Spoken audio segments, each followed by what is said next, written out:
ಅಣ್ಣ ಅತ್ತಿಗೆ ಬಾರಪ್ಪ ಪ್ರವೀಣ. ರವಿ ಇಷ್ಟು ಸಮಯವಾದ್ರೂ ಬರಲಿಲ್ಲವೇ ಅತ್ತಿಗೆ? ಬರ್ತಾನೆ ಬಿಡಪ್ಪ. ಅಲ್ಲದೆ ಇವತ್ತು ಅಧಿಕಾರ ಸ್ವೀಕಾರ ಮಾಡ್ತಿದ್ದಾನೆ ಅಂದ ಮೇಲೆ ಅವನಿಗೆ ಎಷ್ಟು ಕೆಲಸ ಇರ್ತದೆ ಅಲ್ವೇ? ಅಣ್ಣ ಎಲ್ಲಿ ಹೋಗಿದ್ದಾರೆ ಅತ್ತಿಗೆ? ರವಿಗೆ ಬಟ್ಟೆ ತೆಗೆದುಕೊಂಡು ಬರ್ಲಿಕ್ಕೆ ಹೋಗಿದ್ದಾನೆ. ಅದು ರವಿ ಒಂದು ಹುಡುಗಿಯನ್ನು ಪ್ರೀತಿಸುತ್ತಿದ್ದಾನೆ. ಅದಕ್ಕೆ ಬಿಡು ಪ್ರವೀಣ, ಮದುವೆ ಮಾಡಿಕೊಂಡು ಮನೆಯನ್ನು ತುಂಬಿಸ್ಕೊಂಡ್ರಾಯ್ತು. ಯಾರವಳು? ಅವಳು ಯಾರು ಎಂದು ನಾನು ಹೇಳುತ್ತೇನೆ. ಯಾರು ನೀನು? ಇಲ್ಲಿಗೆ ಏಕೆ ಬಂದಿರುವೆ? ನಾನು ಮನೆಯ ಎರಡಿನ ಮಗ, ಶಿವಣ್ಣನಿಗೆ ತಮ್ಮನಾಗಿ, ರವಿಗೆ ಅಣ್ಣನಾಗಿ, ಕತ್ತಲಲ್ಲಿ ಕಾಲ ಕಟ್ಟುವ ಮಂಜುನಾಥ. ಮಂಜುನಾಥ, ನೀನು ಹೇಳ್ತಿರೋ ಮಾತು ಹೌದು ಅತಿಥಿ. ನಮ್ಮ ರವಿ ಆ ಮನವರಿಕ ಸತ್ತ ಜೀವನ ಮಗಳನ್ನು ಪ್ರೀತಿಸುತ್ತಾನೆ. ಮಂಜು, ಏನ್ ಹೇಳ್ತೀನಿ ನೀನು? ಇದನ್ನ ನಾನು ನಂಬಲು ಸಾಧ್ಯವಿಲ್ಲ. ನಮ್ಮನ್ನ ಅಂತ ಕೆಲಸ ಮಾಡಲು ಸಾಧ್ಯವಿಲ್ಲ.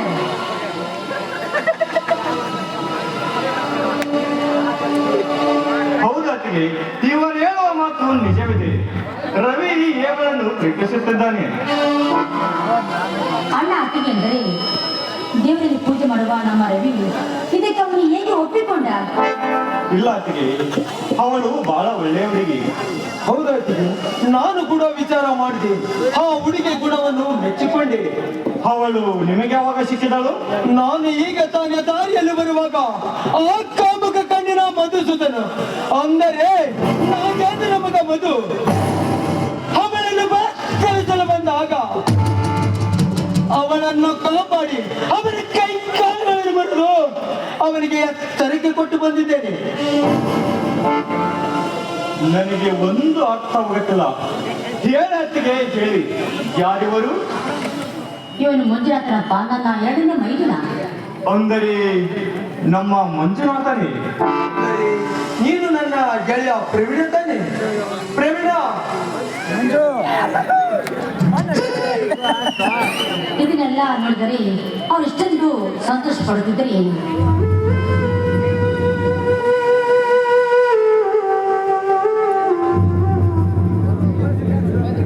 ಕಾವೇರಿ, ಕಾವೇರಿ, ಅಲ್ಲಿ ನೋಡ ನಮ್ಮ ಮಗನಿಗೆ IPS ಆಗಿ ಹೊರಟಿದ್ದಾನೆ.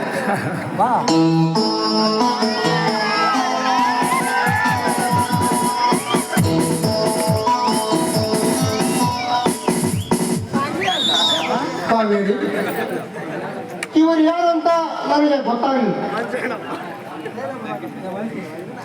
ನಾನು ಹೇಳುತ್ತೇನೆ ಅಣ್ಣ, ಇವನೇ ನಿಮ್ಮ ಮೊದಲನೇ ತಮ್ಮ, ನಮ್ಮೆಲ್ಲರ ಪ್ರೀತಿಯ ಮಂಜುನಾಥ. ಮಂಜುನಾಥ? ಅಣ್ಣ ಅಣ್ಣ ಮಂಜು, ಮಂಜು, ಮಂಜು, ನಿನ್ನನ್ನು ನೋಡಿ 16 ವರ್ಷ ಕಳೆದವು. ನೀನು ಎಲ್ಲಿದ್ದೆ, ಏನು ಮಾಡುತ್ತಿರುವೆ ಎಂಬ ಚಿಂತೆ ನನ್ನನ್ನು ಕಾಡುತ್ತಿತ್ತು. ಈಗಲಾದರೂ ಅಣ್ಣನ ನೆನಪಾಗಿ ಬಂದೆ ಅಲ್ಲ, ಅದೇ ನನಗೆ ಸಂತೋಷ. ನನ್ನನ್ನು ಕ್ಷಮಿಸಿ ಬಿಡಣ್ಣ. ಅವತ್ತು ನಾನು ಊರು ಬಿಟ್ಟು ಹೋಗಿ ಒಂದು ಬೆಂಗಳೂರಿನಲ್ಲಿ ಒಂದು ಹೋಟೆಲಲ್ಲಿ ಕೆಲಸಕ್ಕೆ ಸೇರಿಕೊಂಡೆ. ಯಾರು ಮಾಡಿದ ಕೊನೆಗಾಗಿ ಹೆಚ್ಚು ಸೇರಿದ್ದಕ್ಕೆ ಅನುಭೂತಿ. ಅವತ್ತು ನಾನು ಅತ್ತಿಗೆಗೆ ಭೇಟಿಯಾಗಿ ಮನೆಗೆ ಬಂದೆ. ಏಕೆಂದರೆ ಇಷ್ಟು ದಿವಸ ನನ್ನ ದೇವಿನ ಓದಕ್ಕೆ ಕಾರಣವಾದವರನ್ನು ಅವರನ್ನು ತಲೆ ತೆಗೆದು ಈಗ ನಿಮ್ಮನ್ನು ನೋಡೋದಕ್ಕೆ ಕೋಡೋಡಿ ಬಂದರಣ್ಣ, ಕೋಡೋಡಿ.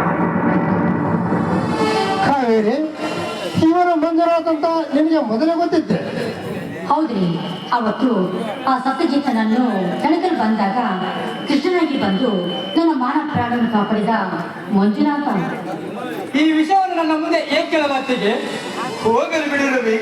ಮುಂದೆ ಯುದ್ಧ ಇದೆಯಲ್ಲ, ಕೌರವರ ಪಾಂಡವರ ನನಗಿತ್ತ ಬಂದು ನೀನು ಒಬ್ಬ IPS ಅಧಿಕಾರಿಯಾಗಿ ಕೊಡಲಿಕ್ಕೆ ನಾನು ನನ್ನದ ಅಧಿಕಾರ ಎಂದರೆ ಸ್ವತಂತ್ರ ಅಧಿಕಾರದಿಂದ ನಮ್ಮ ಅಣ್ಣನಿಗೂ ಹಾಗೂ ಈ ಊರ ಮಣ್ಣಿನ ಮಕ್ಕಳಿಗೆ ಇಷ್ಟೊಂದು ಚಿತ್ರಹಿಂಸೆ ಕೊಟ್ಟರಲ್ಲ, ಆ ತನಿಖರ ರುಂಡವನ್ನು ತೆಗೆದು ಈ ಊರ ಜನತೆಗೆ ಶಾಂತಿ ತರುತ್ತೇನೆ. ಹೋಗಲಿ ಬಿಡಪ್ಪ, ಎಲ್ಲದಕ್ಕೂ ದೇವರಿದ್ದಾರೆ. ನಮ್ಮಿಂದ ಆಗಲಿಲ್ಲ ತಮ್ಮ ಮನೆಗೆ ಬಂದ. ಕಷ್ಟಪಟ್ಟು ಓದಿದ ರವಿಗೂ ಕೆಲಸ ಸಿಕ್ಕಿತ್ತು.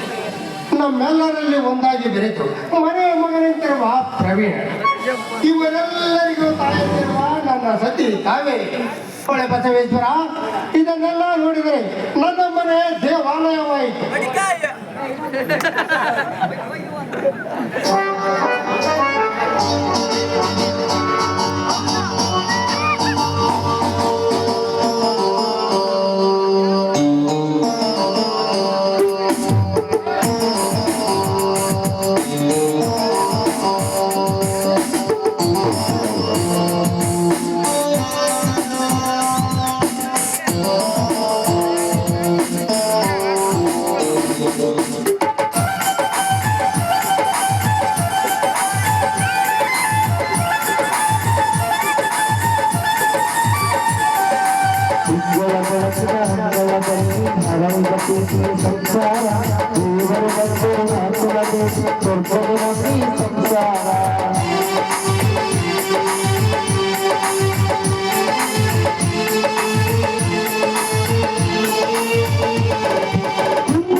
ಅಡುಗೆ ಮಾಡ್ತೇನೆ, ಒಟ್ಟಿಗೆ ಸೇರಿ ಊಟ ಮಾಡೋಣ. ಕಾವೇರಿ, ನಡು ರಸ್ತೆಯಲ್ಲಿ ರವಿಯನ್ನು ನೋಡಿದ ಸಂತೋಷದಲ್ಲಿ ಅವನಿಗೆ ಬಟ್ಟೆ ತರುವುದನ್ನೇ ಮರೆತು ಬಿಟ್ಟೆ. ನನಗೆ ತಕ್ಕನ ಬಟ್ಟಿ ನಿಮ್ಮೆಲ್ಲರ ಪ್ರೀತಿ ವಿಶ್ವಾಸವೇ ಸಾಕು. ಅಳ್ತಿ ನಡೆಯಕ್ಕೆ ಒಟ್ಟಿಗೆ ಸೇರಿ ಒಳಗೆ ಹೋಗಿ ಊಟ ಮಾಡೋಣ. ನಡಿ ರಾತ್ರಿ ಊಟ ಮಾಡೋಣ.